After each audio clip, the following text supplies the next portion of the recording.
4,780 ex-hippies. Right, from the 1960s. But speaking of the 1960s, yes, on May 11th, 1969. Okay, before we do that, let's go to slide 2 right away. Yeah, there we go. There's an advertisement for a famous event that happened at Ohio State University. On May 11th, 1969, the American counterculture poet, Allen Ginsberg, this was like our Acharya before meeting Prabhupada, right?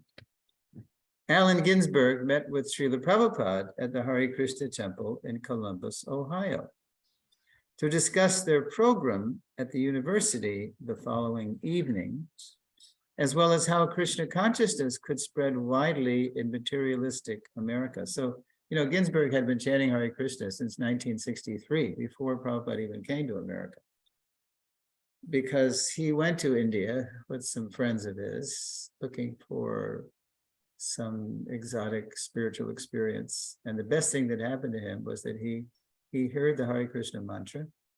I don't know if it was in Parampara or what, but it caught something that stuck with him.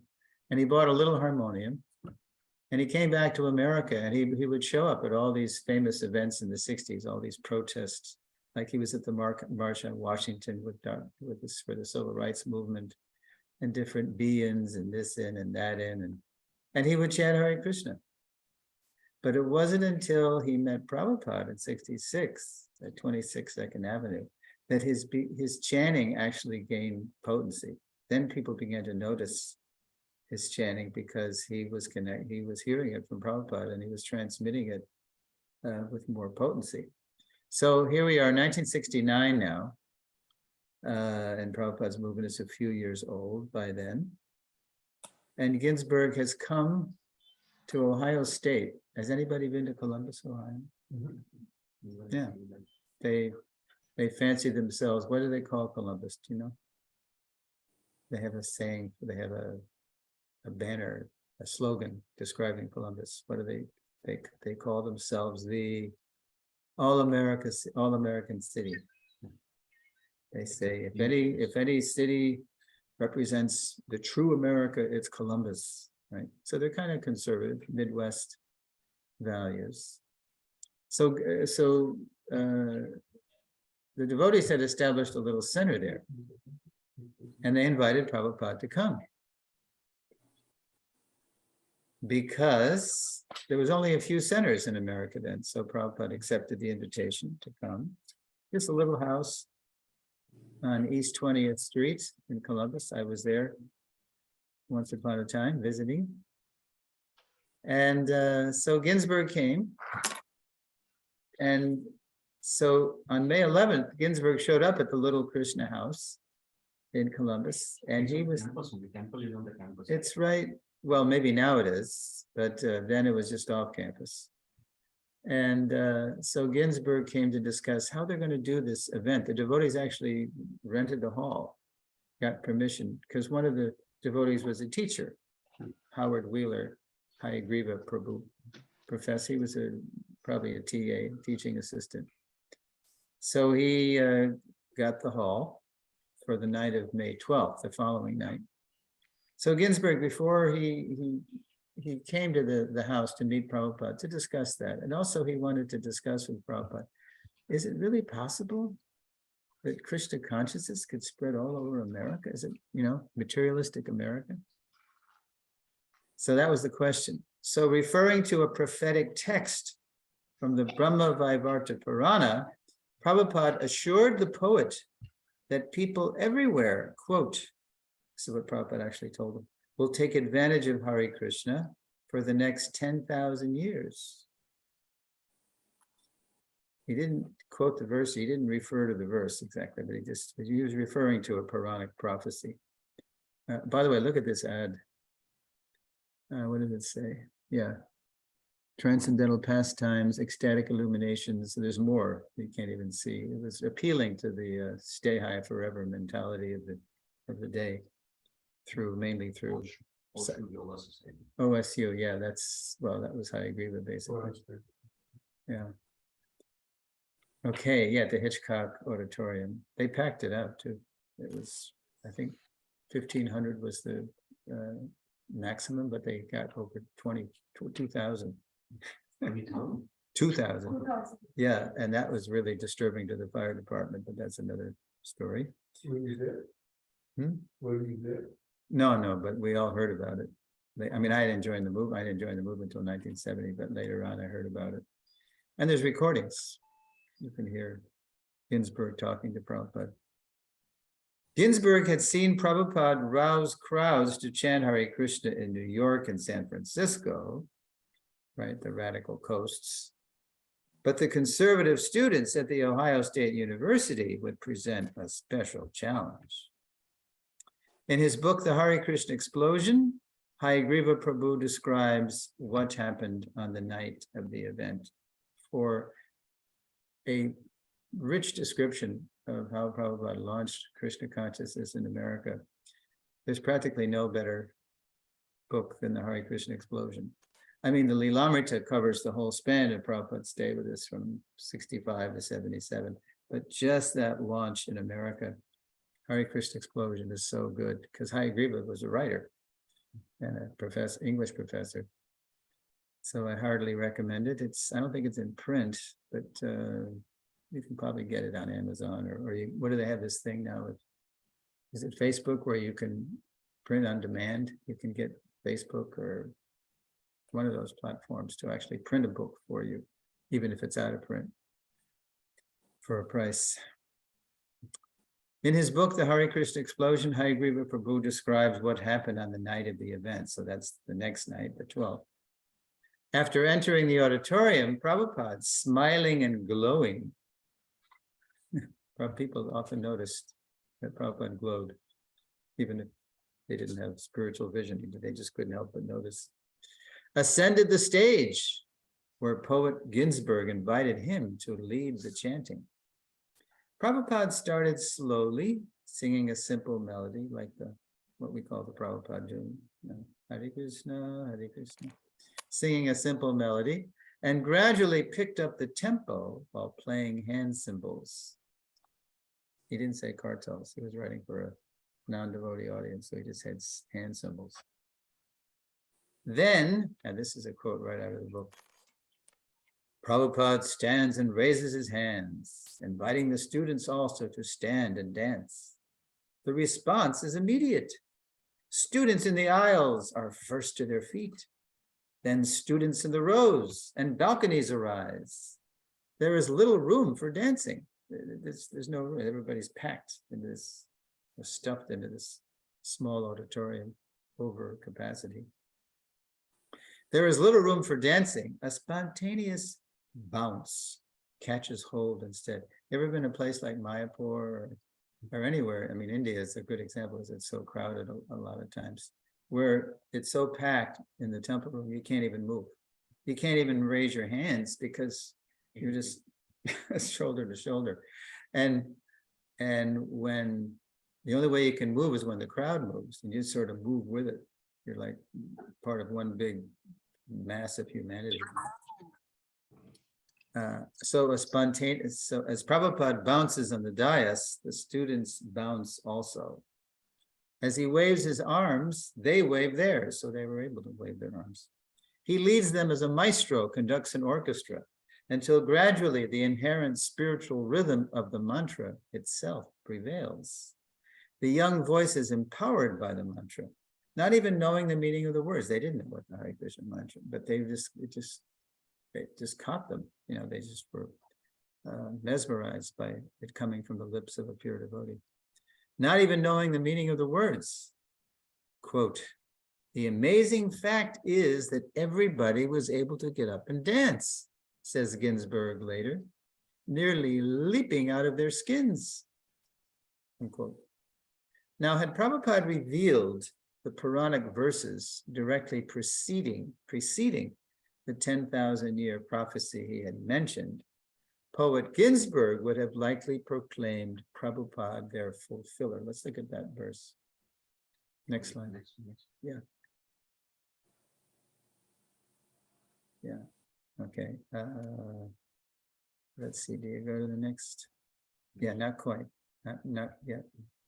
In those verses, Lord Krishna tells the goddess Ganga that 5 millennia hence, he will send his mantra upasaka, worshipper of the holy names, to spread the chanting of Hare Krishna and purify earth, water, sky, and humanity everywhere. Okay, go ahead. Yes. So that's the first part of the verse. Actually, it's several verses. It's the first verse in a series in the Brahma Vaivarta Purana. After 5,000 years, my mantra upasaka. Can you read that? No. After 5,000 years, my mantra upasaka, worshipper of the holy name, will appear in this world and spread the chanting of my holy name everywhere. Yes. There's a lot more in that sequence. But then it ends up with, oh, here's more. In those verses, Lord Krishna tells the goddess Ganga that 5 millennia hence, he will send his mantra upasak, worshipper of the holy names, to spread the chanting of Hare Krishna and purify earth, water, sky, and humanity everywhere. And here's the last line of the prophecy from the Shastra. Quote, this period of worldwide chanting will continue for 10,000 years. So had Prabhupada mentioned that, then Ginsburg might have said, oh, that's you. You're doing it. But that wasn't Prabhupada's way. While fulfilling this and other Vedic prophecies, Prabhupada never once called attention to himself, instead calling everyone's attention to Krishna. Over the millennia, the Lord would set the stage of world history to send his, quote, worshipper of the holy names to just the right place at just the right time to launch the worldwide Hare Krishna movement alone. Okay, so that's the introduction to the lesson. Are there any questions or comments so far, either from our studio audience or online? Anybody in the chat yet? 5,000 years means that put Krishna at 3,000 BC, roughly. BC. It's a little more now. It's about 3,150 BC, something like that. You can tell, we know actually the exact date that Krishna sang Bhagavad Gita from astrological notations in the Shastra, in the Mahabharata. Mathematicians and astrologers have pinpointed these things. So yeah, long time ago. So Prabhupada came alone. So the next section is called Alone in America. Okay, next slide. Yeah, now obviously that picture was taken later because somebody took a picture of him, but just to give you an idea of what he was doing. One more click. Yeah, there you go, just leave that. Alone in America. When Prabhupada's spiritual master, Srila Bhaktisiddhanta Saraswati Thakur, dispatched the first Vaishnava preachers from India to Europe in the 1930s, he gave them the full institutional support of his Gaudiya mission. But after Srila Bhaktisiddhanta's demise in 1937, the mission's leaders neglected their master's instructions to form a governing body and work cooperatively to spread Krishna consciousness. The infighting that ensued so fragmented the mission that by the time Prabhupada arrived in America, which is like almost 30 years later, to preach in 1965, there was no institution left to support him. He had to come alone. No friends, no family. He had one name of an impersonal yogi in the Upper West Side. And he sold a set of his Bhagavatams to the captain of the ship for $20. They gave a donation. That was all. He had 40 rupees, but you couldn't change rupees in America. So he had 40 useless rupees to him. You know what became of those 40 rupees? It's a funny story. So when Prabhupada went back to India in 1967 to get his health back after his heart attack / stroke, he landed in Calcutta, and the taxi driver was told by Prabhupada to take him to a certain, no, it was in Delhi. In Delhi they landed because Prabhupada wanted to go to his old place in Delhi where he had a place in Delhi when he was going to Delhi to print his books. So Prabhupada noticed that the taxi driver to go to the place was taking a roundabout route to make it longer, to run up more money on the meter. So at the end of the ride, Prabhupada was disgusted. And the guy demanded, 40 rupees, those same 40 rupees. Welcome back to India. Here, now you're cheated again by this cab driver. Okay, so when Prabhupada arrived in 65 in America, there was no institution to support him. In New York City, with almost no friends or funds, Prabhupada nonetheless saw a fertile preaching field in materially prosperous America, where people were spiritually starving and looking to the East for truth. That was our generation. We were totally enamored with anything Eastern. We were reading, books like Journey to the East and Siddhartha and Be Here Now, and we were following the Beatles, and they were looking East in their music for the sitar, George Harrison, all this. And yoga was big then, it's big, even bigger now. Hopeful of reviving the cooperative spirit that had once galvanized the Gaudiya mission, Prabhupada began writing his now isolated godbrothers, so that's what that's depicting, appealing to them to help him seize the time. The following excerpt from one such letter to the mission's former manager is telling. So when Prabhupada got to New York, after being with the Agarwals in Butler, Pennsylvania for a few weeks, he went to New York, and this impersonal yogi, Dr. Ramamurti Mishra, Dr. Mishra, let him stay with him for a while. And so Prabhupada was writing his godbrother. He was doing two things. Prabhupada was studying Americans to see how people lived in this country. He was studying his audience. Sometimes Prabhupada told us he would get on a bus and put a quarter in the, in those days, there was a little thing to hold money. The pillar is burned by the railway. Yeah, that thing. And he'd just sit on and in those days you could just stay on the bus. They wouldn't kick you off and he would just ride all around New York just to see how you people were living. This is something strange to me, like laundromats and color television and what's going on, So he was doing that, and he was also writing his godbrother's letters, because there he was in America. He had made it after, the whole debacle, the whole fragmentation of the Gaudiya mission in the 30s.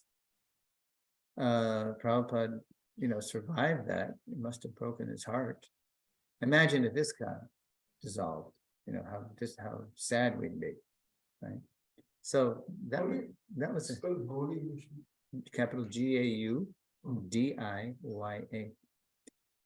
So yeah, there it is. Yeah. Gaudiya. In relationship to Gaudadesh, Bengal, where Lord Chaitanya appeared. So Prabhupada was writing his godbrothers, and he was telling them, hey, I'm here. Remember, Guru Maharaj wanted us to spread Krishna consciousness together all over the world. Well, let's do it. I'm here. So, and especially he wrote one godbrother. A lot of these letters are on the Bhaktivedanta database. And there's one especially, November 8th, 1965. Prabhupada is writing to the devotee who was so good as a manager, Hare Krishna, that Bhaktisiddhanta let this person practically manage the mission while Bhaktisiddhanta preached. His name was Kunja Bihari, or Kunja Babu, they called him. And then later on, he took sannyas. His name became Bhaktivilas Tirtha Maharaj, and he was in charge of the Calcutta Gaudiya Math and the Sri Mayapur Chaitanya Math. So here's an excerpt from a letter to Tirtha Maharaj. Now, Tirtha Maharaj is a very good fundraiser. He's a very good persuader. He was a real forceful kind of person. And he knew how to get things done. He had a lot of connections with the government and business.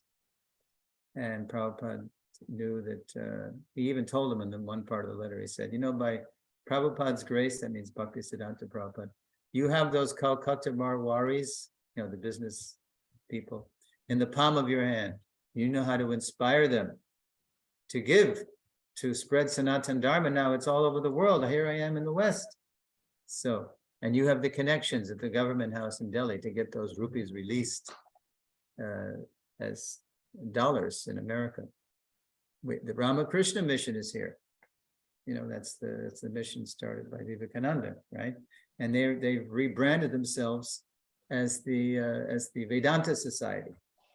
And these Americans are so naive, they're buying what they're teaching them impersonalism as the ultimate realization of truth.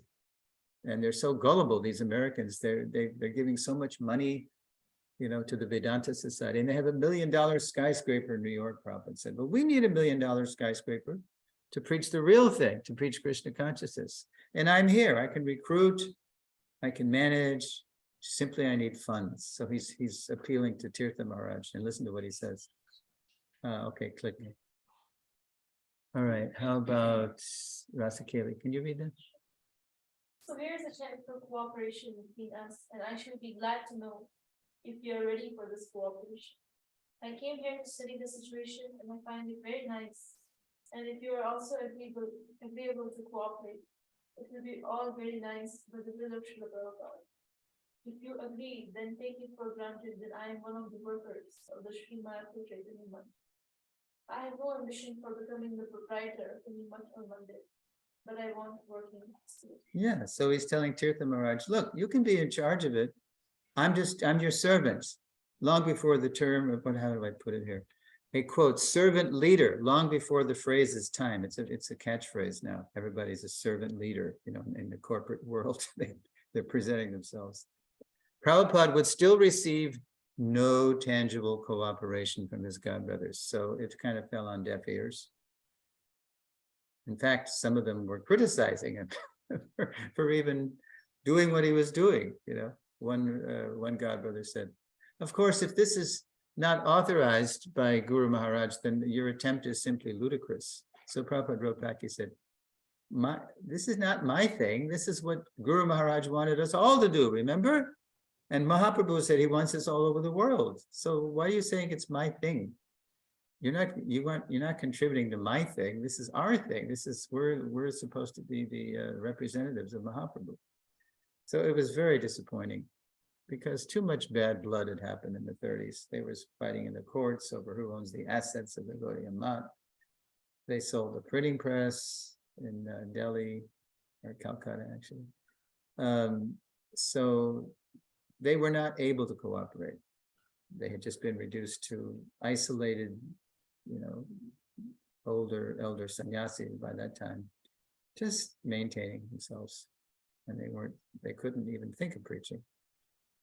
A servant leader, long before the phrase is time, Prabhupada would still receive no tangible cooperation from his godbrothers, with only the scriptures he translated, annotated, and brought from India to sustain him. Prabhupada endured, mostly alone, the brutal New York winter that followed 65 going into 66. Writing letters and translating the Bhagavad Gita. The only way Prabhupada was maintaining himself was he brought with him on the Jaladuta 200 sets of those Bhagavatams that he printed in Delhi.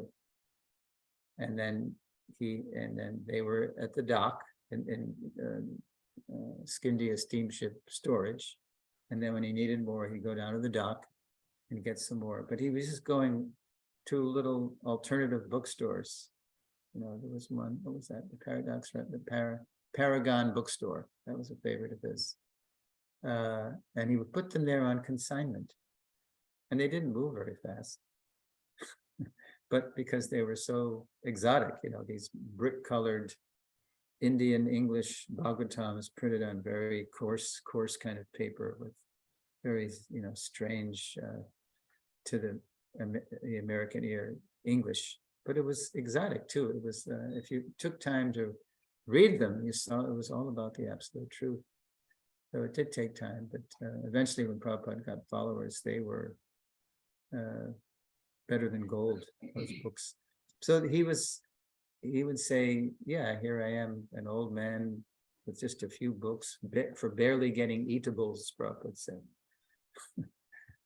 But he persevered, and everything followed his purity.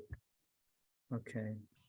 That brutal New York winter, because I was born and raised in the Lower East, well, born in the Lower East Side of New York City, just blocks from where Prabhupada eventually started, 26 Second Avenue. But I grew up in Connecticut, about 35 miles away up the coast. And I remember that winter.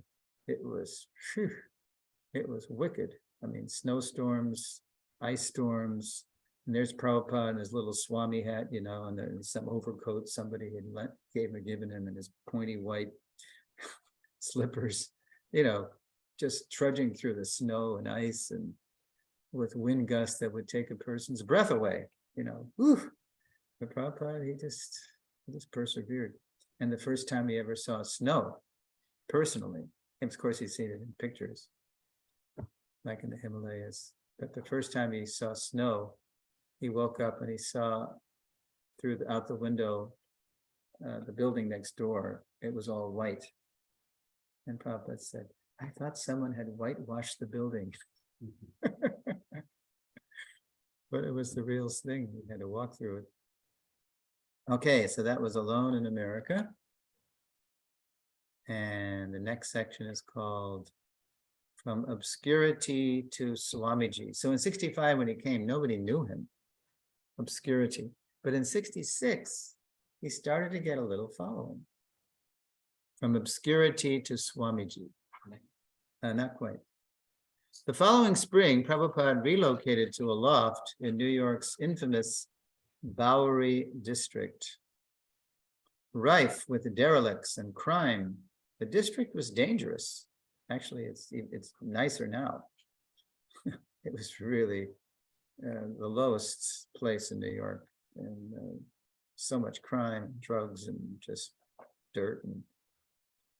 But Prabhupada took the risk to reach young seekers nearby, because Prabhupada, he was staying at Dr. Mishra's on the Upper West Side, where more wealthy people were. But then people who were coming to see Mishra, one of them said, you know, Swamiji, if you really want to attract people to your message, there's a lot of young seekers down in the Lower East Side. And they're really looking, with, you know, they're experimenting with psychedelic drugs, and they're reading Eastern stuff. And I think you'd find a fertile field there. So as soon as Prabhupada heard that, then he just went down there. He wasn't worried about living standard or comfort, or he was just trying to start something with interested people. So he started staying in a place called, it was a loft in the Bowery. It was an AIR, which meant an artist in residence loft studio kind of apartment, just a big, long, bare place. Because one of his listeners had said, well, you can stay with me.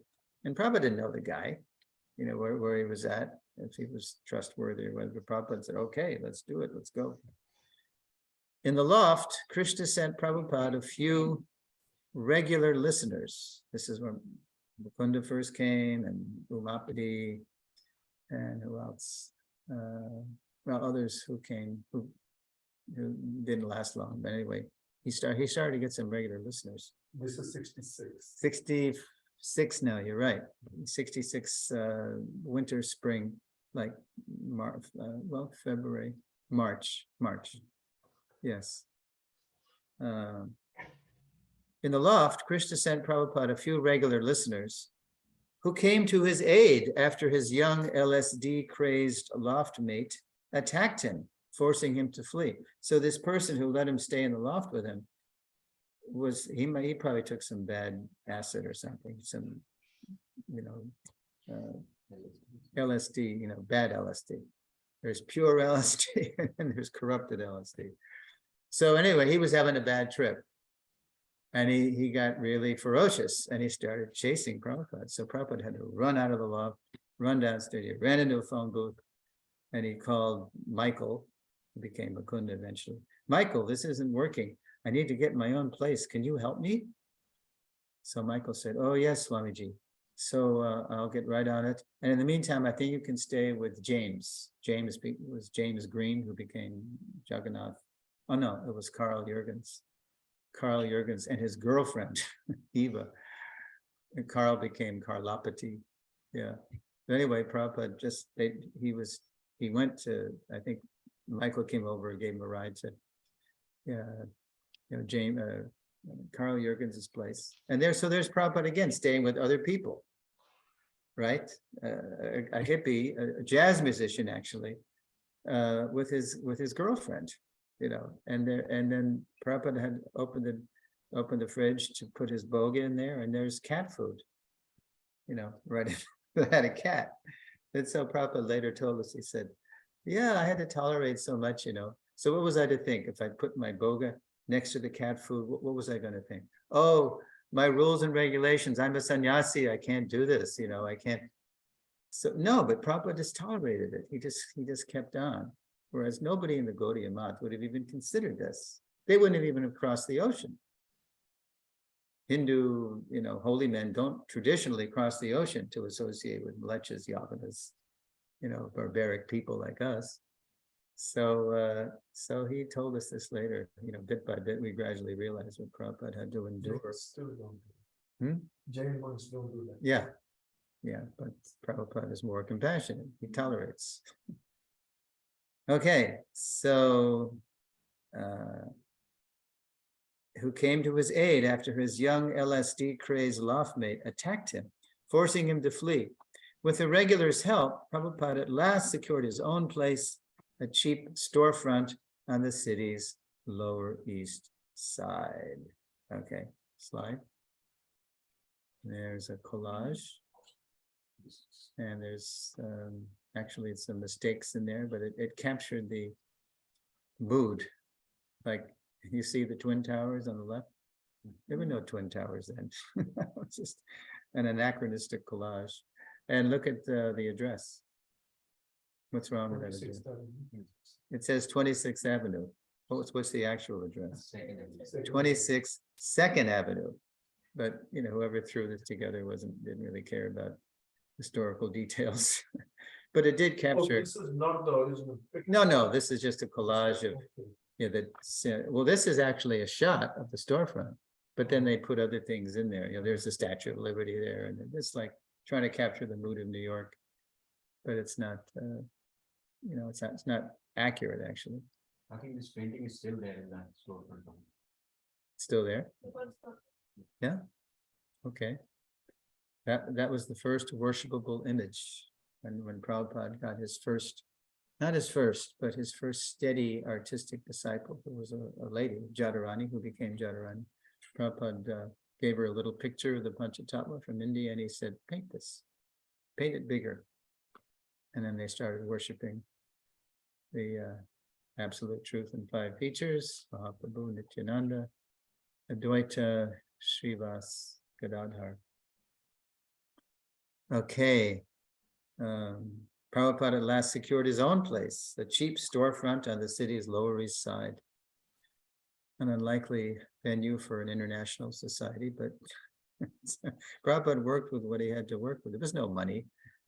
There was no, backers or anything. Forced by the non-cooperation of his godbrothers, Prabhupada dropped the attempt to revive his spiritual master's institution. Because the last thing on Prabhupada's mind when he came over on the boat was starting something new. He just wanted to revive the Gaudiya Math. Did you catch that? He just wanted to revive the Gaudiya Math, but they weren't interested. They had disempowered themselves by their own envy and backbiting and fighting and offenses to the Guru Maharaj.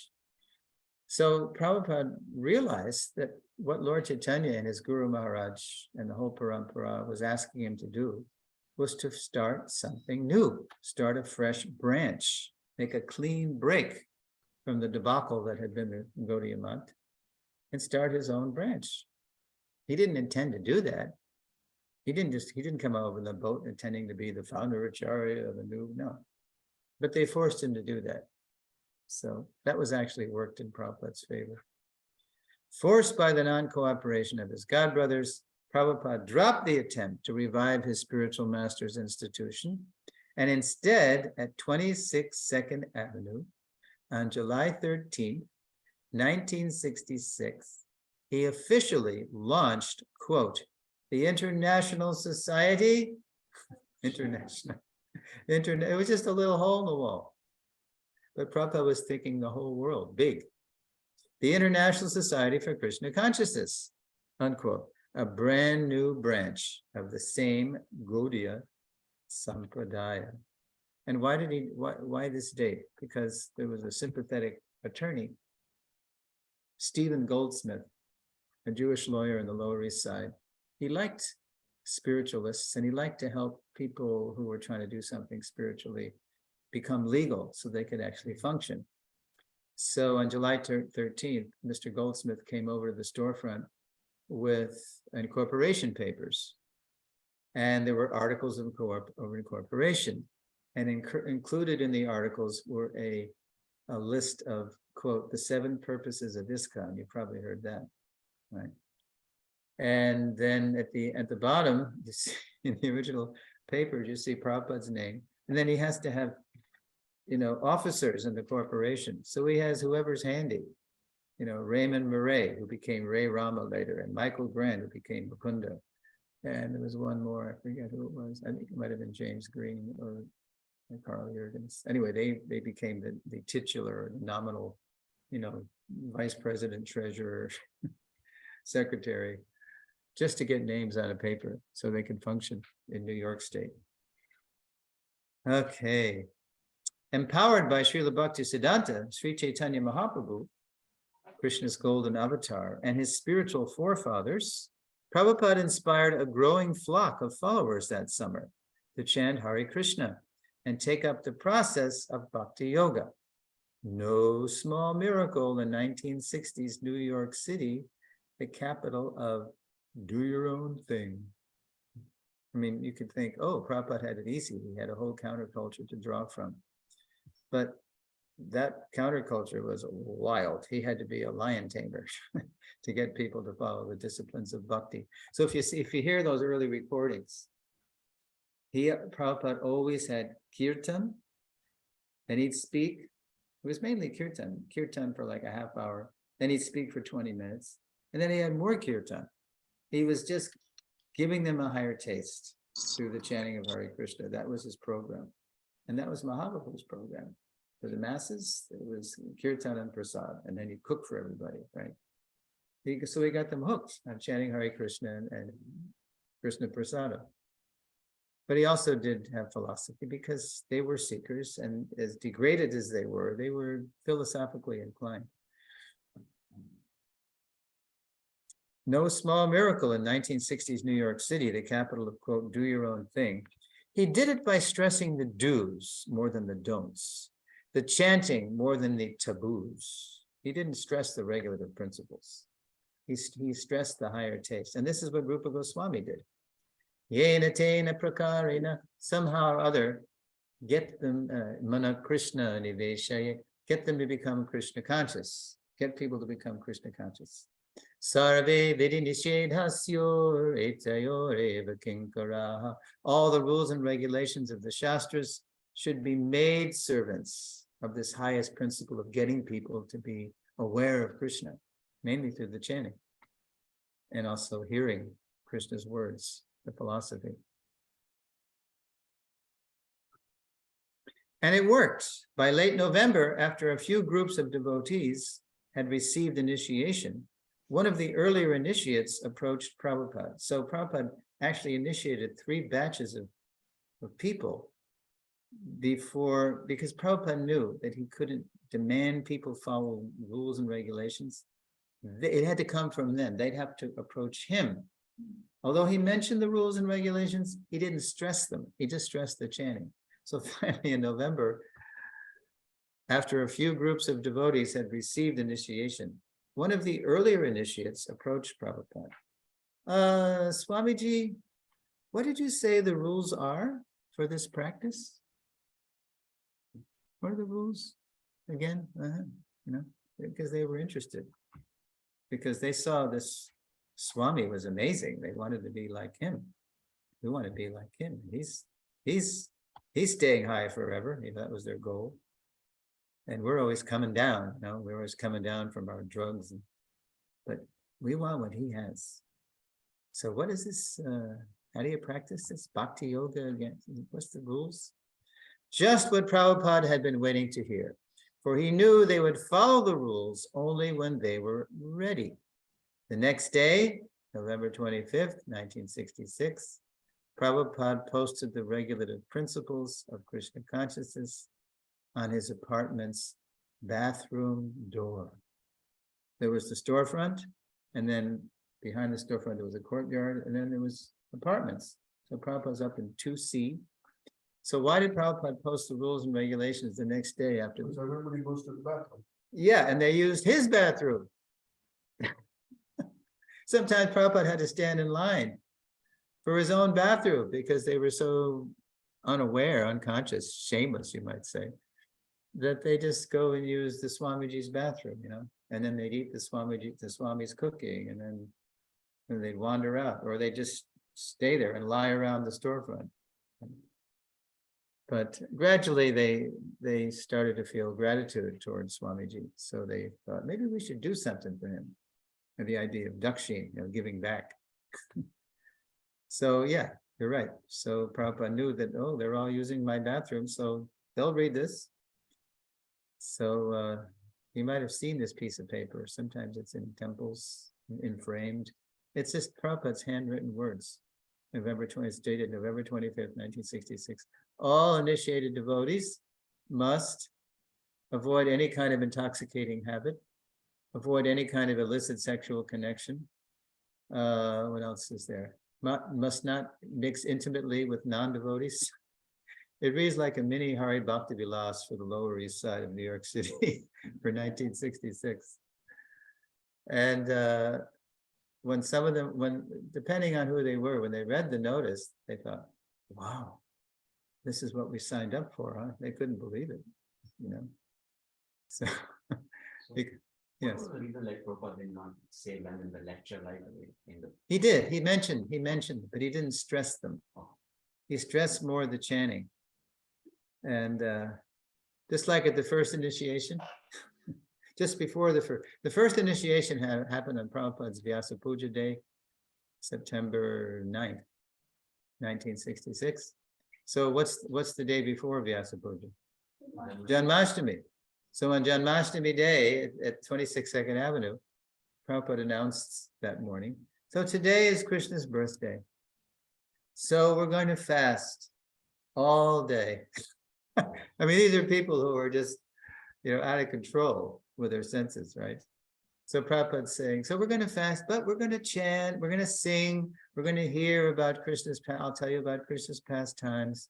And what else? And I'll read you from, because he's writing the Bhagavad Gita. I mean, there was no Prabhupada Gita yet. He was writing the Gita. So we're going to have fun. He made it like it's going to be a festival of hearing, right? And then he said, and if you get too hungry as the day goes on, there is some fruit in the fridge, and just take a piece just to get some energy, but try to fast as much as possible. So then he said toward the end, he said, so tomorrow we'll have the first initiation. They didn't know what he's talking about. They just thought it was a club, just them and the Swami, singing far out mantras and eating far out food. And so tomorrow, that's right. It was earlier in the day because when he said that, because he said, yeah, tomorrow we're going to have initiation. And initiation means that the spiritual master agrees to take charge of the disciple and take the disciple back to Krishna. And the disciple, he accepts the spiritual master as God.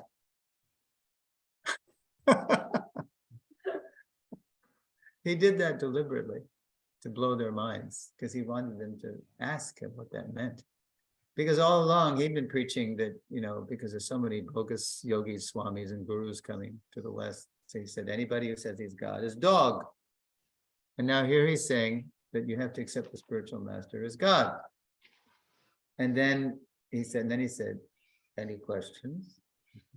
But they were so stunned, they didn't know what, they just looked at him, And so he saw there were no questions. So he just very calmly got up from his raised platform, his dais, and he walked out the side door, and then he walked up to his apartment. And then meanwhile, out of the stunned silence, the people start looking at each other like, hey man, did you hear that, man? I sure did. The Swami just blew my mind. I don't know if I can accept that, man. We got to accept the Swami as God. They didn't know what to think. So finally, they asked Howard, large-bodied Howard, this big, who became Hayagriva later, the English professor, teacher. Howard, would you, because Howard was very bold, he had a way of being very, just bold, He didn't act very submissive around Swamiji. He had a very big voice, and he had a very large body, and he had long, Prabhupada said, Shakespearean locks. He had long black hair. So he goes up to Swami's apartment later and he says, Swamiji, what you said this morning, does that mean that we have to accept the spiritual master as God? What does that mean? So Prabhupada said, that means that the disciple accepts the spiritual master as the representative of God. And every morning we sing Sakshat Hari, today, Samasta Shastra. He's the supreme personality of servitor Godhead. He's totally transparent to Krishna. So he's as good as God in that sense, because he's giving you the message of God. So Hayagriva thinks, he says, then the spiritual master is not God? Prabhupada said, no, God is God and the spiritual master is his representative. Is that clear? And it was. And so Hayagriva went down and told everybody, and everybody's okay with it. But he didn't want blind followers. He didn't want people to blindly think that he was God, like so many bogus gurus, swamis, and yogis were saying. He wanted them to think about the oneness and difference of Guru and God, the Achintya Bheda Bheda Tattva nature of the two. So, so he didn't want blind followers, but at the same time, he knew he couldn't push himself on them. So he just gave them as much as they could handle. So 65 was obscurity. 66, Prabhupada went from obscurity to Swamiji. At least he had followers. And the next section is called Only He Could Lead Them, which was actually the phrase that Satsvarupa Maharaj used for the third volume of Lilamrita. Because Prabhupada did the unthinkable in January 67. He left New York and he went to San Francisco. And it just stunned the devotees in New York because they thought it was just them with Swami in New York forever, right? But Mukunda, who was initiated by them, had gone out to San Francisco and was telling Swamiji what a fertile preaching field it was out there, because San Francisco was even more open and freewheeling and experimental with psychoactive substances, and it was the capital of the counterculture, the hippie culture, the Haight-Ashbury. So only he could lead them.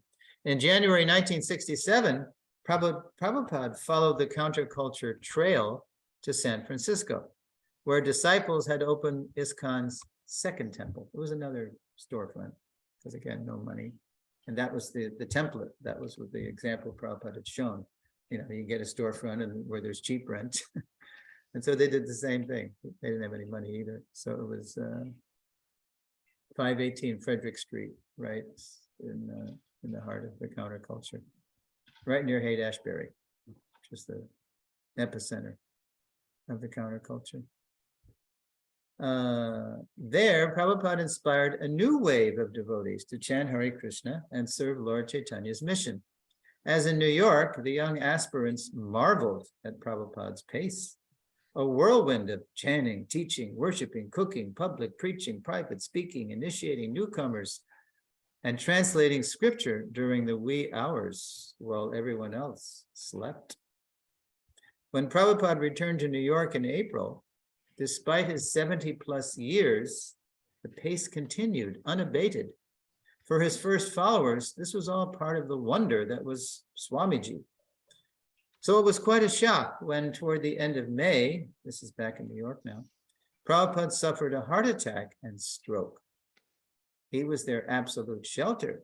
Now they would have to take care of him. So that was like a wake-up call. Okay, Swamiji is a marvel, but he is, after all, appearing in an old elderly body, frail person, and we have to help him now. We have to take care of him. To help Prabhupada recuperate, the devotees brought him to a beach bungalow on the Jersey shore. But the weather was gray and blustery.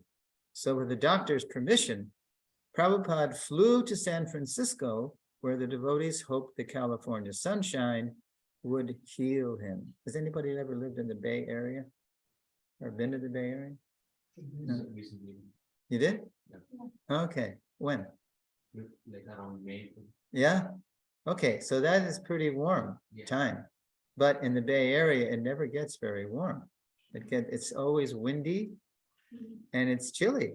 Like Mark Twain famously said, the coldest winter I ever spent was a summer in San Francisco. Because you got the winds coming off the bay, and it's never, and the sun, there's a lot of fog there, and the sun, it rises late. And they had Prabhupada in this bungalow at it's called El Paradiso in what's the name of that town? I forget. Anyway, he went there. He thought it was going to be sunny California, but to no avail. When the mountains and fog near his cottage mostly obscured the sun's rays, Prabhupada said he would have to return to India for its Ayurvedic medicines, massage, and bracing heat. Hayagriva explains what happened next. This is also from the Hare Krishna explosion. So this is very telling. This is where the volume takes its title from. Only he could lead them. So, quote, some of the devotees worried that Swamiji has decided to go to India to leave his body. That's what they think. They think he's going to India and he's not going to come back because he's old and he's probably just going to stay there. To leave his body, ask him whether during his absence, one of his godbrothers should come to America to assume ISKCON leadership. The minute this question is presented to him, we sense that it is offensive. Swamiji becomes very grave, closing his eyes. Actually, what happened, you can read about this in detail in Mukunda Maharaj's Miracle on 2nd Avenue, because he was there. It was him, Hayagriva, and Kirtanananda. So Mukunda asked Swamiji, what will happen when you die? Should we get one of your godbrothers to come and teach us? So when Swamiji hears this, he becomes very grave, closing his eyes. Then suddenly, Hayagriva reports the same thing. We see tears falling down his cheeks. My Guru Maharaj, he was no ordinary spiritual master, he says. Wiping away the tears, he saved me. It's one of the few times you see Prabhupada use that phrase, ordinary spiritual master. Or how do we use in lesson 1? Regular spiritual master, personal spiritual master. He saved me. Later, Swamiji tells us what we should have always known. There is no one to replace him. The very idea is insulting. Quote, if someone comes and tells you something different, he says, you will be confused. Because Prabhupada knows his godbrothers, because of their lack of surrender to the order of their Guru Maharaj to work cooperatively, form a GBC, spread Krishna consciousness conjointly, spread it all over the world. Because their surrender was shallow, they weren't empowered like Prabhupada was to know how to turn Wild West people into Vaishnavas. So Prabhupada says, if someone comes and tells you something different, you will be confused. That actually happened later too, after Prabhupada left the world. That's another part of the seminar coming. Lesson 9. People did go to his godbrothers to ask him, and it was the wrong thing to do. It made things worse. Okay, next slide. Yes, Yes, please. you use the phrase God brother. Could you Mm. please define that? Because I don't understand. Okay, so a spiritual master, his relationship with his disciples is kind of like a parental relationship. He takes care of them, like Prabhupada said. The duty of the spiritual master is to take charge of the disciple, kind of like a parent. So that means that all the disciples, they're related spiritually because they have a common father in their spiritual master. So it's a spiritual word, God brother, God sister. That's how we talk about like people in the same God family, like Rasikeli automatically has so many spiritual brothers and sisters in the Sangha of Indra Swami, right?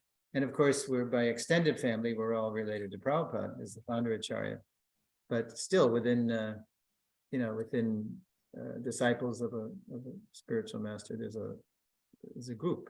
Okay. Yeah. So Okay. the generation that is spiritual generation. Yeah. So like Srila Bhaktisiddhanta is my grand spiritual master, grandfather guru. Okay, so slide 6. Can you read that? Hari Priya, what does it say in the bottom? Swamiji of keeping in San Francisco Golden Gate Park. Yeah, this is another example of what his godbrothers would never have done. Sit down with the hippies and chant, with a drum. So by that time he got a mridanga probably. Yeah, he was always asking. Finally, his let's see, his god nephew, Narayan Maharaj, who was the disciple of Prabhupada's sannyas guru Bhakti Pragyan Keshav Maharaj. Narayan Maharaj was his disciple, so that made Prabhupada his uncle. So Prabhupada was writing to Narayan Maharaj, who was sympathetic to his mission, and he was saying, "Can you please send some incense? There's no incense, no pure incense here. No good." I mean, they had what we call head shops, psychedelic shops, where they sold incense to cover the smell of, their pot, and yeah, like that. But there were no mridangas. What was, that original Hare Krishna recording in December '66? When you hear Prabhupada, what's he playing? Bongo. A bongo. He's playing a little bongo. I mean, in the movies, you see Prabhupada playing on a little. Somebody just came, said, "Hey, Swamiji." So he's in all these amazing beats. He gets off a little bongo. And where is that bongo now? I know you've seen it. You've been to New Vrindavan lately? It's in Prabhupada's palace. Yeah. It's enshrined in a little part of the palace. I think it's behind. We know that Mridanga that Mishra's ashram from the drum he played there. It's in San Francisco Temple. Oh, I didn't know that. Now I know more. It's in today's San Francisco temple. Yes. Well, Berkeley, actually. Yeah. Okay, wow. She has her collection. The Mishra Matan. Okay, yeah, one of those sets, huh? She has that. Yeah,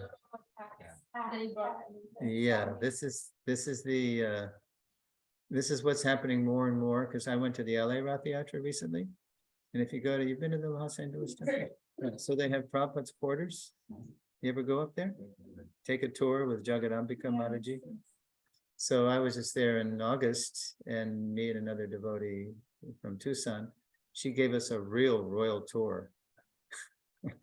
And then and there's so many artifacts that keep getting donated to that Prabhupada museum, so to speak, because we're all getting older now. So people are realizing, okay, I've hung on to this long enough, this relic, I better put it in good hands so it'll survive me. So they're getting more and more, but the best thing in those rooms that I just was amazed by was at the end of the tour, the last room, I looked in the corner and there's a trunk. And Jagadambika said, that's the trunk that Prabhupada brought on the Jaladuta. Just a little Indian trunk. Oh my God. I said, what? I did full dandavats and just touched every corner of the trunk with my hand. Whoa. So, Mata, she had many people, and the Ishtamata, she made small music. yes, The whole room was amazing. yes, yeah, the Nishta. Yeah. Okay, so, all right. So now it's 68. Well, this is 67. This is only he could lead them, but keep it on there because the next section is called From Swamiji to Prabhupada. Although Prabhupada's uniqueness among contemporary gurus was obvious to his followers, they were still calling him Swamiji, a rather common address. In the spring of 1968, Krishna revealed a title more befitting Prabhupada's position. When a devotee learned that the Sanskrit ending G was a term of endearment, it's common, Prabhuji and Mataji. Right? He asked Prabhupada if he could add it to his wife's name, Govinda, and call her Govinda Ji. So here's the situation. It was Boston, it was 1968, it was May, and Prabhupada at that time had a husband and wife team serving him. The husband was acting as the servant because he would do the massage and cooking, and Govinda, the wife, was acting as Prabhupada's secretary because she was really good taking notes and like that, and also making sure his letters got mailed out. So Gaursinder, the husband, asks Swamiji, if he could call Govinda Ji. And here's what Prabhupada said. No, actually, Ji is a third-class form of address. Prabhupada replied, it's better not to call her Govinda Ji. Now, Govinda is right there, hearing this, right? So Govinda, I know her. I lived in Hawaii for 10 years, that's where she lives. So she's a real tough Texas lady, right? Just shoots, she's a straight shooter, as they say in Texas. Govinda Dasi, a plain-spoken Texas lady, remembers the rest. Okay, slide, just one click. All right, just leave that. That's an early picture of Prabhupada. That's before his stroke. Remembers the rest. So here's what Govinda says. So I piped up, that's slang for I spoke up. I piped up. I was sitting right in front of him and I said, well, if it's a third-class form of address, why are we calling you G? Why are we calling you Swamiji? And he said, it's not very important. Now, listen to that was Prabhupada's first response, because he was not going to force any titles or fancy things on them. He knew it had to come from them, right? But now it's coming from them. She's asking, why are we calling you Swamiji? So his first response is he tried to just dismiss it. It's not very important. And then Govinda says, I said, oh no, it's very important. Prabhupada allowed a very familiar relationship between himself and Govinda. And he let her treat him as a kind of like a grandfather who sometimes scolded her grandfather. I can't imagine this, but Prabhupada let this happen. Oh no, it's very important. If it's a third-class form of address, then we don't want to call you that. We want to call you the most first-class form of address. So tell us, what would be a good name for us to call you by? Okay, so Govinda's insisting, right? She's pressing him.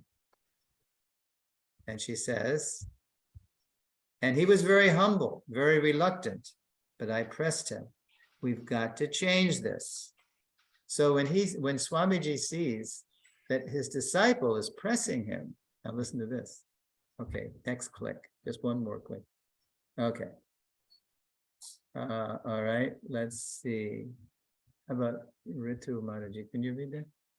Swamiji, you can call me Gurudev or Guru Maharaj or Prabhupada. And Govinda says, well, that's 3. We need 1.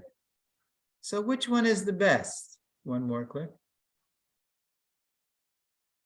Okay, so you can read that again. Go ahead. Ritu. Govinda, that's it. Well, that's 3. We need 1. So which one is the best? Okay, another click. Oop. Swamiji, Srila Prabhupada is nice. That is the best. Go ahead. Govinda, that's it. From today, you will be called Srila Prabhupada, May 1968. Yeah. So there it is. Sarah That's Credit how Union, Prabhupada Denver. became Prabhupada. I mean, he was always who he was, but that's how the name was revealed, but by the desire of the disciple.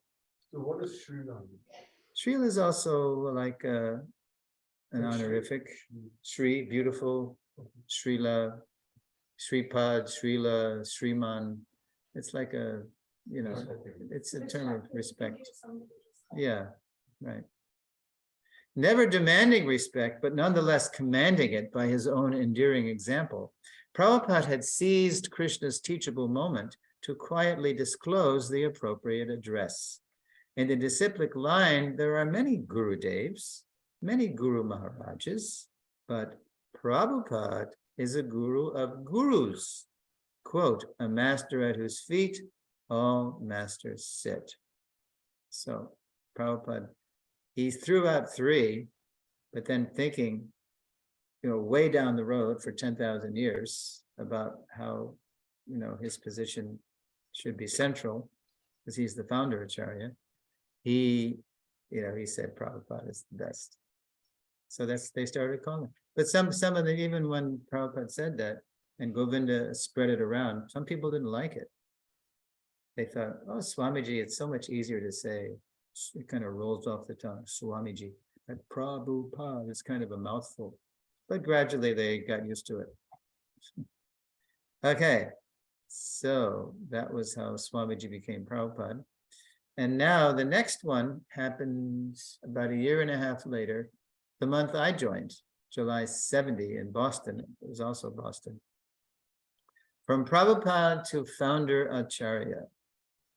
In just 12 years, Prabhupada would circle the globe 14 times, initiate thousands of disciples, and establish the Krishna consciousness movement on every major continent.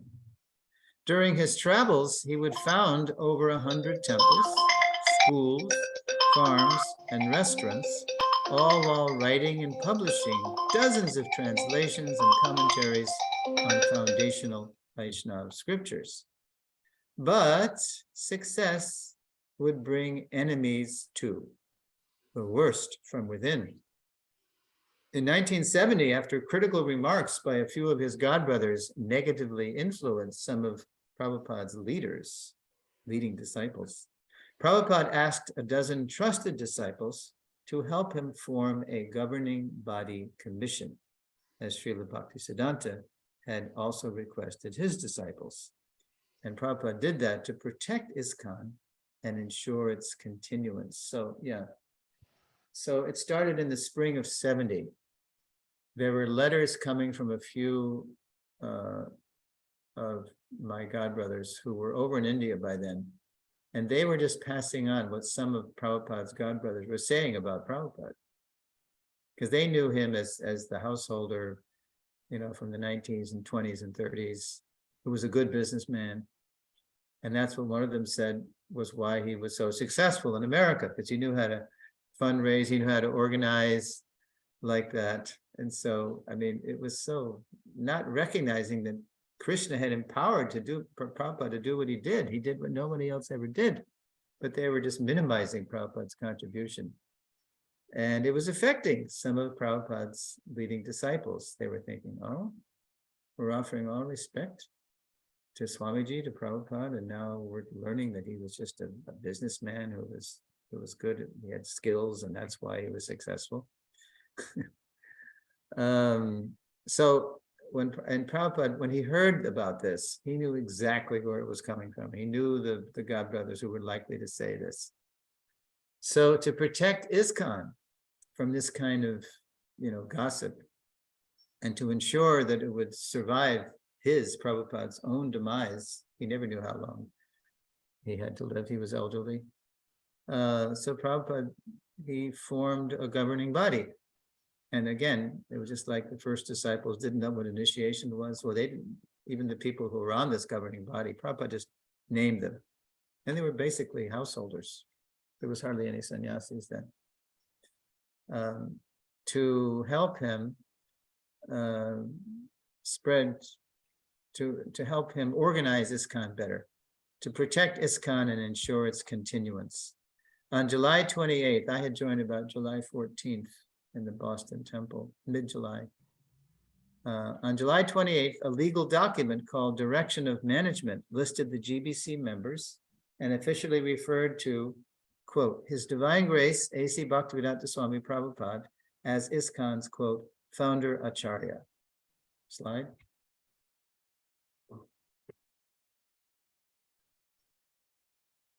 Yeah, I put this up because this was taken years later, but this was taken in 1973 at the Bhaktivedanta Manor in England, the country estate that George Harrison bought for the devotees. But Prabhupada liked it as a founder Acharya photo. He told the BBT, you can use this as a founder Acharya photo because it looks rather dignified. And so Prabhupada just said that about that picture. So Prabhupada just, in this document, Direction of Management, he listed the GBC members and he identified himself as His Divine Grace, A.C. Bhaktivedanta Swami Prabhupada, the founder Acharya of ISKCON. Okay, all well and good, but that was just sort of on paper. No one really knew what that meant. Bad signs persisted. On one of his books, his ISKCON Press identified the author. Now, I have to explain ISKCON Press. Before there was a BBT, there was a press in Boston. When I joined, there was a printing press because the BBT had been formed in '70, but it was just on paper. So in the meantime, Prabhupada's disciples, to print books inexpensively, some of them knew printing, and so they bought an offset press, and there were many devotees were there working on Prabhupada's books. They were coming out with a second canto in chapters, in paperback chapters. So on one of his books, his ISKCON Press identified the author as simply A.C. Bhaktivedanta, nearly stripping his name of any spiritual significance.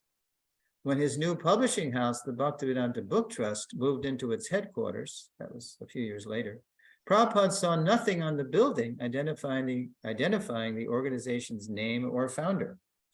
And when some of his temple presidents wrote him on their own stationery, Prabhupada had to tell them to write him unofficial temple stationery, with a logo and Sri Sri Radha Krishna Temple, or Temple of the International Society for Krishna Consciousness, founder Acharya, His Divine Grace, A.C. Bhaktivedanta Swami. Some of them were writing Prabhupada on their own personal stationery, right? They weren't really understanding how they and everything in ISKCON was the property of the founder Acharya. They and everything, all the paraphernalia, all the devotees, we all belong to Prabhupada. Prabhupada had to tell them to write him on official temple stationery, displaying his full name and founder Acharya title. For good reason. One day, a non-complying temple president, who wasn't doing all the things that was required to do to legally incorporate in ISKCON's name and have officers in this, the temple was actually in his name. One day, a non-complying temple president secretly sold the temple, collected the money, and disappeared. He, not ISKCON, had been the legal owner. So that was the last straw. When this happened in July '74, After the last incident in the summer of 1974, Prabhupada drafted an amendment to his earlier management document, including a strongly worded statement about his, Prabhupada's, position and authority as ISKCON's founder Acharya. So here's the amendment to the management document, not simply His Divine Grace, but what does that mean? Quote, it is declared that His Divine Grace A.C. Bhaktivedanta Swami Prabhupada is the founder Acharya of ISKCON, International Society for Krishna Consciousness. He is the supreme authority in all matters of the society. His position cannot be occupied by anyone else, and his name and title must appear on all documents, letterheads, publications, and buildings of the society. And today we could add, in the digital era, on websites. When I was in a very prominent temple of ours in Europe in 2013, just for fun, before I presented my Founder Acharya series, I went on the temple's website to see how they were presenting Prabhupada.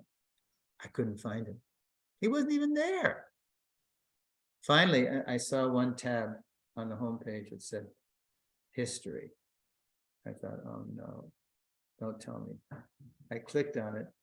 There's a little tiny picture of Prabhupada, and it just has founder of the Hare Krishna, nothing about him.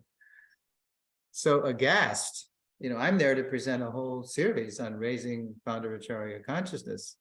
They invited me, but they themselves aren't even, presenting Prabhupada properly. So I went to one of the managers. I said, Prabhu, I'm here to present the founder Acharya series about Prabhupada, but I went on your homepage. He's not even there practically. He says, you got to hunt just for a little. And to his credit, he said, I know, I noticed this too, but they just don't get it. It's like Prabhupada's in the past, and now we're the new leaders. So, but after presenting the series, that made them think again about how they were presenting Prabhupada. And to their credit, the next time I came in 2014, I went to the homepage and it was vastly improved. Prabhupada was prominent. It was like this, that's what you were looking at on the homepage. So that was a relief. Now that same summer, 74 now, summer of 74, even as Prabhupada was reasserting his supreme position in ISKCON publicly, to protect ISKCON legally, officially, while translating the Sri Chaitanya Charitamrita, he also reasserted his and his followers' fidelity, our faithfulness to Srila Bhakti Siddhanta in Lord Chaitanya's mission. So here's an excerpt from this purport to CC Adi 1084. Listen to this. This is really significant.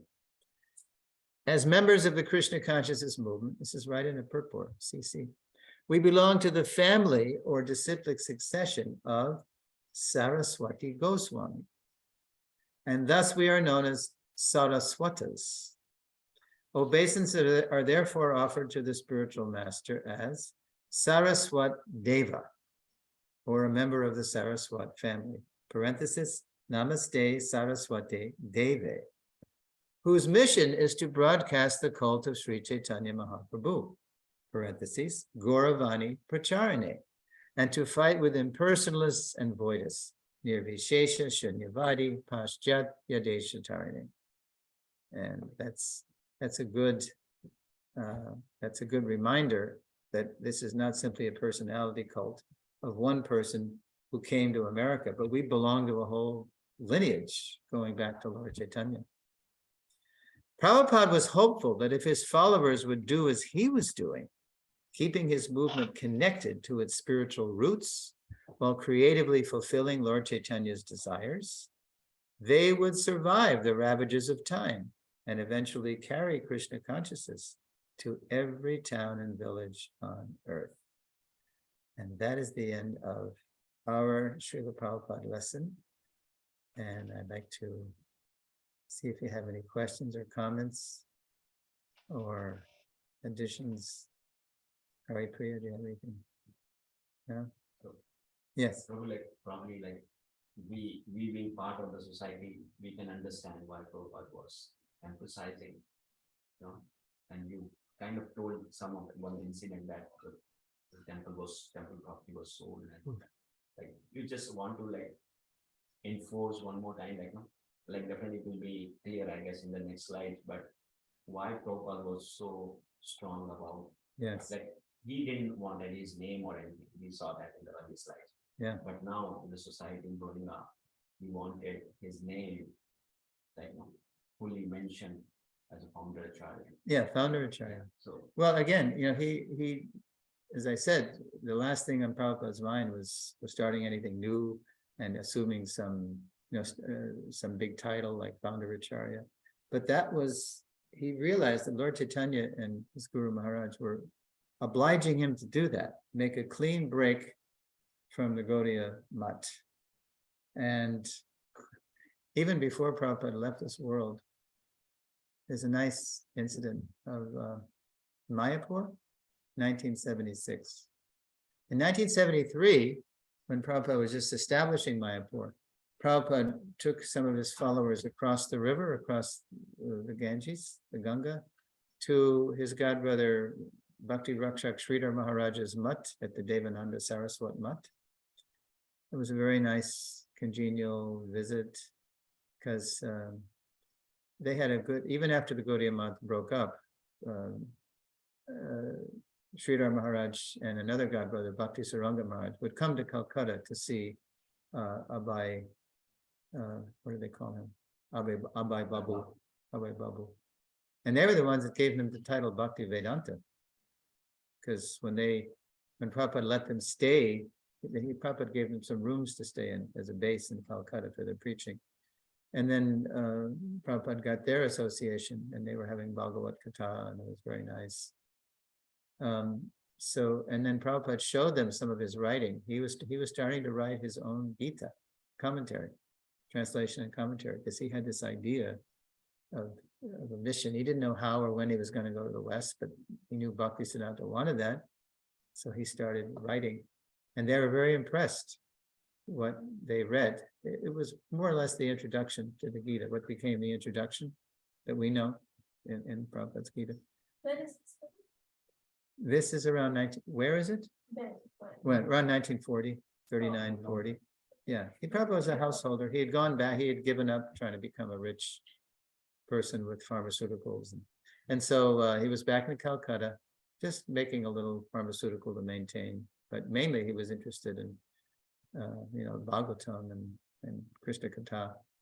So they said, we would like to give you a title. We would like to call you Bhakti Siddhanta. So I think that was, I forget which one said that, might have been Bhakti Saranga. But Sridhar Maharaj said, no, actually, that's too much imitating our Guru Maharaj. Why do we call you Bhakti Vedanta? Because it's like we said last night, it's the perfect marriage of devotion and learning. You're very learned. We can see because Guru Maharaj liked your writing and your speaking in English. So we're calling you Abai Babu, but we want to call you something more. We want to call you, he wasn't a Swami or anything. We want to call you Bhaktivedanta Prabhu. That's what they called him, Bhaktivedanta Prabhu. So Prabhupada humbly, because it was coming from them, his seniors. So they accepted it. And where was I going with that? Oh, you were just examples of why Prabhupada was, yeah. So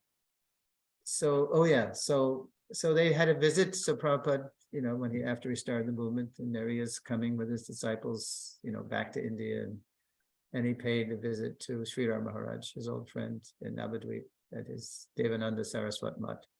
Then in 76, Sridhar Maharaj returned the favor. By then there was construction going on in Mayapur. The building where Radhamadhava are now and Panchatattva, that Lotus building was built. And so Prabhupada received Sridhar Maharaj in his rooms. You ever been to Prabhupada's rooms in the Lotus? It's upstairs, it's above the temple room. Yeah. So it was very nice because Hari Shari Prabhu tells this in one of his diary volumes, that Sridhar Maharaj was saying, Swami Maharaj, they always call him Swami Maharaj in those days, when after Prabhupada took sannyas. Swami Maharaj, you know, when Guru Maharaj sent those 3 preachers to Europe, it was Ban Maharaj and Bhakti Saranga Maharaj and this other German godbrother. I think it's Sachi Sadananda, something like that, Sadananda Prabhu. And they didn't have much success. They didn't have much success. You know, they made one elderly lady in London. They interested in one lady, and her apartment became, you know, the Gaudiya Mutt. But there was no real life or action. They actually met. They went to Germany. This is in the mid-30s, you know, before the war, and they didn't meet Hitler, but Ban Maharaj met one of Hitler's lieutenants, because the Germans were very interested, as you might know. You know, Max Mueller, he became the first German scholar to translate, and the Germans were interested. And Hitler was reading the Gita, but Hitler's idea of a master race was based on, you know, genotype, was based on the body. He was inverting the whole, you know, Aryan concept around the body instead of the spiritual qualification. Real Aryan is somebody who knows the progressive values of life, as it says in the Gita. So anyway, so Ban came, he saw an opportunity because he was there to teach, you know, the Nazis what real Aryan meant, one who knows the progressive values of spiritual life. And that's a real, if you really want to be Aryan, if you really want to have a master race, then get to know the Gita. That was his idea. So he was telling this, Ban Maharaj was telling this to one of Hitler's trusted lieutenants. And he was interested. But then Ban Maharaj, so he said, oh, you wait here, I'm going to tell this to the Führer. You know, as they called him, the Führer, the head of the Third Reich. So you stay here. And so Ban Maharaj just waited. Maybe he was chanting or reading. I don't know what he was doing, but he was waiting. And finally, the lieutenant came back. And he said, the Führer says, we have no need of your, you know, highfalutin, fancy philosophy. I'm just putting it in my terms, of your fancy philosophy. We have our own understanding of the Gita. So they were too demoniac, you know. So anyway, they didn't have much luck. And it was very expensive to maintain 3, you know, preachers from the Gaudiya Mutt in Europe. It was an expensive place to live. So after some time, after a couple of years, I think, Srila Bhaktisiddhanta recalled them. And so Sridhar Maharaj said, so, you know, we thought that, you know, because they knew of Bhakti Saranga's famous encounter with the Marquis of Zetland. You know, the story Prabhupada told us, whereas the Marquis says, Swamiji, can you make me a Brahmin? Famous story, right? Oh yes, just follow these 4 principles. No intoxication, no illicit sex, no meat eating, no gambling. And the Marquis looks at him like, this is madness, right? Impossible. So, I mean, these are regulative principles of human life. They're not even spiritual. This is just to become, you know, to get in the door, to start. Prabhupada wouldn't let us live in these temples unless we agreed to that, right? To give up those habits. So, so they heard that story from Bhakti Saranga Maharaj. So they thought that, you know, Mahaprabhu's saying in the Chaitanya Bhagavat, 400 years earlier, 450 years earlier, that in every town and village, my holy name will be sung and preached. They thought this must be some poetic exaggeration, some hyperbole, you know, some poetic expression. After our people and our men encountered these people, these barbarians, then we thought, yeah, this literally couldn't be true. But then Sridhar Maharaj said, but Swami Maharaj, you did it. You did it. He's pointing to us. You took these Malechas Yavanas, these people who were born and raised, you know, on sex, drugs, and rock and roll, and you turned them into Vaishnavas. Therefore, And this is the supreme compliment his godbrother said. Therefore, Shakti Avesh, you are fully empowered by Sri Chaitanya Mahaprabhu. And why? Because of the depth of his surrender. So this is, I mean, not that we can imitate Prabhupada, but that empowerment is available to us all if we follow our great intimate associate of Sri Chaitanya Mahaprabhu, Srila Prabhupada. Yeah. So that's why Prabhupada, formed the GBC. That's why he insisted that the founder Acharya's position be maintained front and center. What did I put it here? Prabhupada was hopeful that if his followers would do as he was doing, which is what? Keeping his movement connected to its spiritual roots while creatively fulfilling Lord Chaitanya's desires, that they would survive the ravages of time, because time tends to dissipate everything, break everything down, and eventually carry Krishna consciousness to every town and village on earth. And, we've been through a lot, we continue to go through a lot, but, the movement's expanded since Prabhupada's time. Prabhupada left, there was exactly 108 entities that he founded in ISKCON. And now it's like it's close to 1,000, it's way up in the hundreds. Yeah, so that's a good sign. Good question. How about cyberspace? Yeah. People, who's there? Prabhupada is there. Parampara is there? Is Mataji there? What's that? That lady was, Yeah, no? Oh, okay. Arun Prabhu is also there. Arun is there. Okay. Any brilliant questions from our brilliant stars out there in cyberspace, twinkling in cyberspace?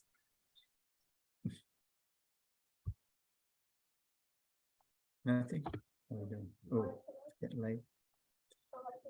By the way, this is the last lesson of, somebody saying something? No.